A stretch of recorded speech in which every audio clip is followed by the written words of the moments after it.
कर्ण के बारे में महाभारत और पुराणों में कई कहानियां हैं, जहां कर्ण को दानवीर कर्ण कहा गया है।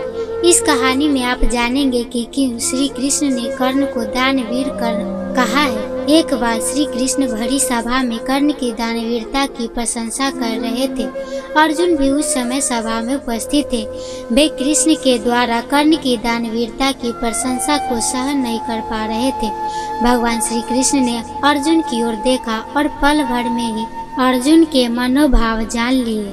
श्री कृष्ण ने अर्जुन को कर्ण की दानशीलता का ज्ञान कराने का निश्चय किया। कुछ ही दिनों बाद नगर में एक ब्राह्मण की पत्नी का देवलोक गमन हो गया। ब्राह्मण अर्जुन के महल में गया और अर्जुन से विनती करते हुए कहा, धनंजय, मेरी पत्नी मर गई है। उसने मरते हुए अपनी आखिरी इच्छा जाहिर करते हुए कहा था कि मेरा दाह संस्कार चंदन की लकड़ियों से ही करना, इसीलिए क्या आप मुझे चंदन की लकड़ियां दे सकते हैं? ब्राह्मण की बात सुनकर अर्जुन ने कहा, क्यों नहीं? और अर्जुन ने तत्काल कोषाध्यक्ष को तुरंत 25 मन चंदन की लकड़ियां लेने की आज्ञा दे दी। परंतु उस दिन न तो भंडार में और न ही बाजार में चंदन की लकड़ियां उपस्थित थी। कोषाध्यक्ष ने आकर अर्जुन को सारी व्यथा सुनाई और अर्जुन के समक्ष चंदन की लकड़ियां न होने की असमर्थता व्यक्त की। अर्जुन ने भी ब्राह्मण को अपनी लाचारी बताकर खाली हाथ वापस भेज दिया। ब्राह्मण अब कर्ण के महल में पहुंचा और कर्ण से अपनी पत्नी की आखिरी इच्छा के अनुरूप चंदन की लकड़ियों की मांग की। कर्ण के समक्ष भी वही स्थिति थी, न तो महल और न ही बाजार में कहीं चंदन की लकड़ियां उपस्थित थी।